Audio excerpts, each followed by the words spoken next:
I get it. You've got a lot of ideas. What should you create content about? Should you niche? Should you not niche? If you do niche, then how do you pick what your niche is? I understand. Let's dive into it today. By the end of this video, you will know whether or not you should niche down, whether you shouldn't niche down, and you'll also know how to pick your niche should you choose to do so. So let's get to it. All right, so first things first, a niche is basically one topic that you create all of your content about, okay? So that's the first thing we need to get out of the way. The other thing that we need to get out of the way is a common misconception. And that misconception is that you can't have one niche if you have multiple interests. When a lot of people see creators who have one niche, they often think that that creator has one niche because they only care about that one thing.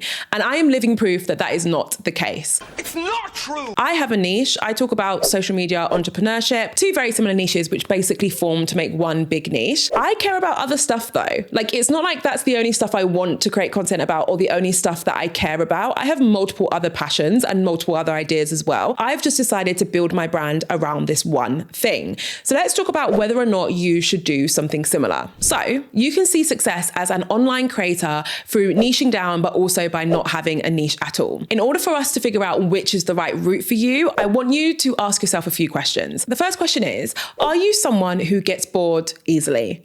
And please keep in mind that we all get bored of doing the same thing over and over again to some extent. I'm talking about people who truly get bored at a drop of a hat. This is you if you can't get through like the first 10 pages of a book because you already want to try another book.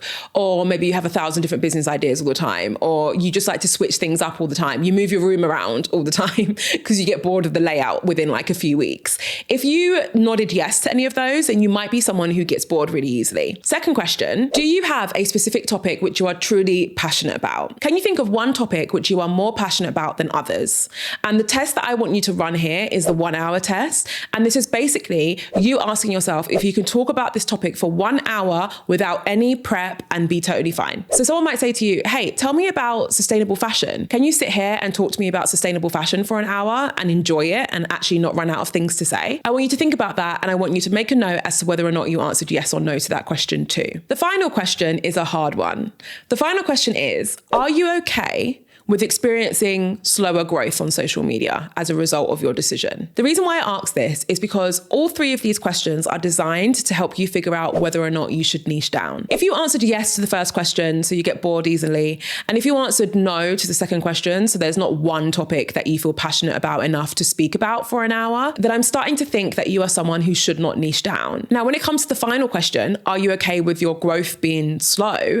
The reason why I'm asking this is because if you do not have a niche, there is a chance that you will experience slower growth versus if you did have a niche. The reason why is because every single social media site is trying to pair your content with the right audience. So when you share a TikTok or a post on Instagram or a tweet, they're not called tweets anymore. What are they called now? I don't know. Or a YouTube video or an Instagram post, whatever it might be, that social media platform is trying to figure out who the best person is to see that piece of content. It's like a dating service. There's your content and then there's the potential person who's going to see it. And the social media sites are trying to pair those two things together. Now, if majority of your content is about one specific thing, so you have niched down, it is significantly easier for these social media sites to figure out who your content is for. And when it's easier for them to figure out who your content is for, it's more likely to share your content with all of these people because the social media site thinks that these people are going to like it. Again, it's like a dating service. If the social media sites understand who you're supposed to be matched with, they're more likely to push your content out.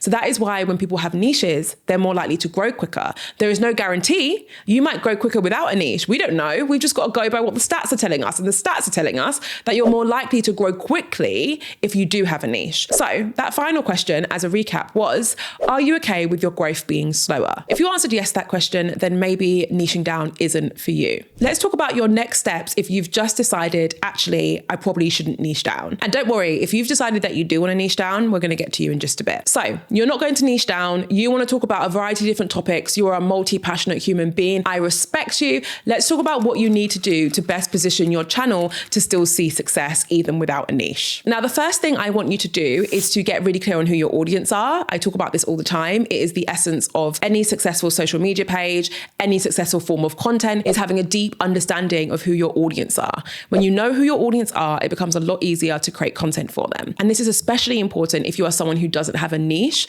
because you don't get to rely on the fact that your audience are kind of a given. Think about it, right? If you create content about plant care and you only create content about plant care, your audience is really obvious. It's people who care about plants. Like, it's a very easy way to figure out who your audience are. It's a little bit harder if you don't talk about just one subject though. If you're talking about travel, plant care, finance, etc., you still need to be clear on who you're speaking to, because the way that you speak about these topics is going to be different depending on who you're speaking to. For example, are you sharing your interests and your life with people who are young millennials who have disposable income? Because in that case, the way that you speak about travel and fashion and all of that stuff is going to be different when you're speaking to young millennials with disposable income than if you're speaking to families who are living on a budget, right? So figure out who your audience are. The next step is to create a theme. And this one's a little bit more advanced, but this is truly what the most successful, like non-niched creators have down to a T. And the idea is that you have this overarching theme which summarizes your content, and it makes it really easy for other people to understand if your content is for them.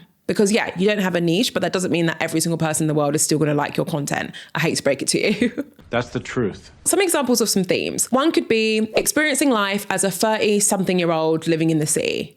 Do you see how that still allows you to talk about every single thing under the sun, but you're doing it through the lens of a 30-something-year-old living in the city, right? That's the theme. Or maybe it's life through the eyes of a people pleaser. You're still not niched down by any means, but someone can land on your page and see that and immediately know whether or not your content's going to be for them or not. It helps you speak directly to your audience. Or maybe it's romanticizing my life in the countryside. Again, doesn't constrict you to a theme or one specific topic, but it does give people an idea of the type of content they can expect to see on your channel without you having to niche down. All right, let's move on to the other group of people. So this is a group of people who decided that actually niching down is for them, but they just can't pick a niche. So there's two methods that I want you to try. You can either do both or just one. If one works, then you don't have to do the other. I feel like I'm stating the obvious.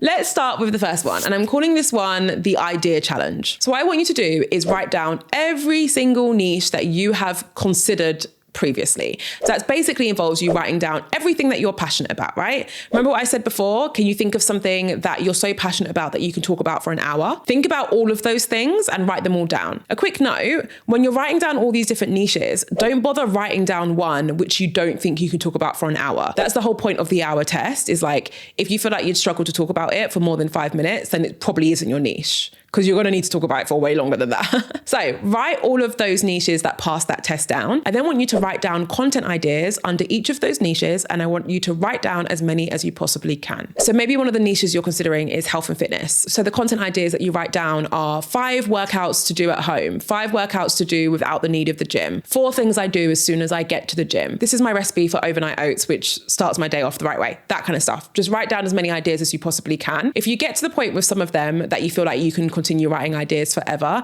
then you're welcome to stop. But those are probably going to be the niches that you want to explore. You're looking for the niche that has the most amount of ideas. You're also looking for the niche where writing ideas felt the easiest and most enjoyable, right? If you still haven't got your niche from that exercise, then you can try this second exercise. And I'm calling this the scoring system. So basically what you want to do is you want to write down all of those niches that you're considering, and you want to give each niche a score out of 10 based on these 3 things. The first thing I want you to score each niche on is your excitement levels. So how excited do you feel about focusing on that one niche? The second thing I want you to score each niche on is longevity. So now you're going to think about, okay, how long do I think I could create content about this for?